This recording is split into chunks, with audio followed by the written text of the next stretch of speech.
Hey there, welcome to MedHeads, where we take complicated medical and psychological topics and break them down into conversations that actually make sense.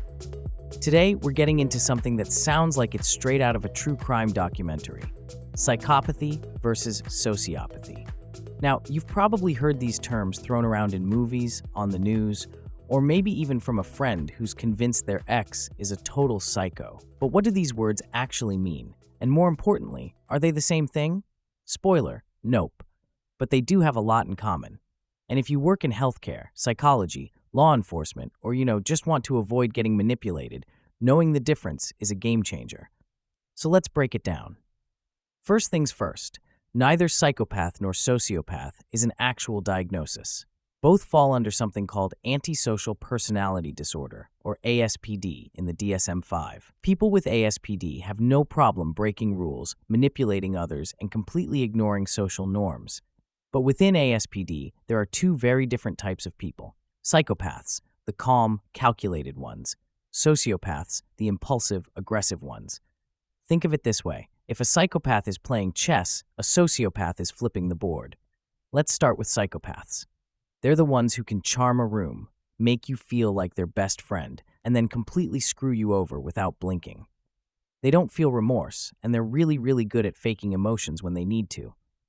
They tend to be super charming, intelligent, and smooth talkers. Think of that CEO, con artist, or serial killer who seems too normal in interviews. But underneath it all, no empathy, no guilt, and everything they do is calculated. Unlike sociopaths, they plan their moves carefully. They think ahead. That's why they can hold down jobs and relationships. They know how to act the part, but it's all just a performance. And if you're wondering, okay, but why are they like this? It turns out it's mostly genetic. Studies show that psychopaths have differences in their brain structure, particularly in the amygdala, which controls emotions like fear and empathy. Their prefrontal cortex, which handles impulse control, also works differently. Basically, they're wired this way from birth. And that's what makes them so dangerous. They blend in. Now, sociopaths? Whole different story. If a psychopath is cold and calculated, a sociopath is hot-headed and unpredictable. They don't play the long game, they act on impulse, and that's what gets them caught. They tend to be easily angered, aggressive, and way more reckless than psychopaths. They're not chess players, they're bar brawlers. They burn bridges quickly because they struggle to hold down jobs or relationships. Now, unlike psychopaths, sociopaths might feel some guilt, but not enough to actually change their behavior. And they're much more likely to engage in violent crime because they don't think before they act. And here's the big difference. Sociopathy is mostly environmental. While psychopaths seem to be born that way, sociopaths are often shaped by their surroundings. Things like childhood trauma, abuse, or neglect. Their brains don't necessarily have the same structural differences as psychopaths, but their experiences shape the way they react to situations. Okay, so why does all of this matter?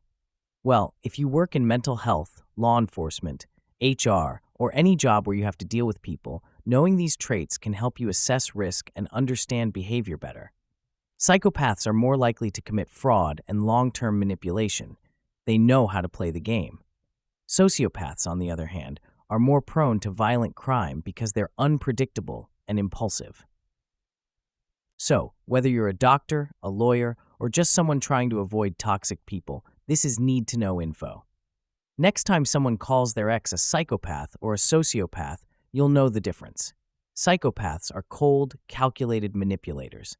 Sociopaths are impulsive and aggressive. Both fall under Antisocial Personality Disorder, but their behaviors and their brains tell very different stories. This has been the MedHeads podcast, brought to you by meducate.com.au. Don't forget to subscribe, share this episode, and start the conversation, because you never know when a little psychopathy versus sociopathy knowledge might come in handy. Hopefully not too handy. Stay curious, stay informed, and we'll catch you next time.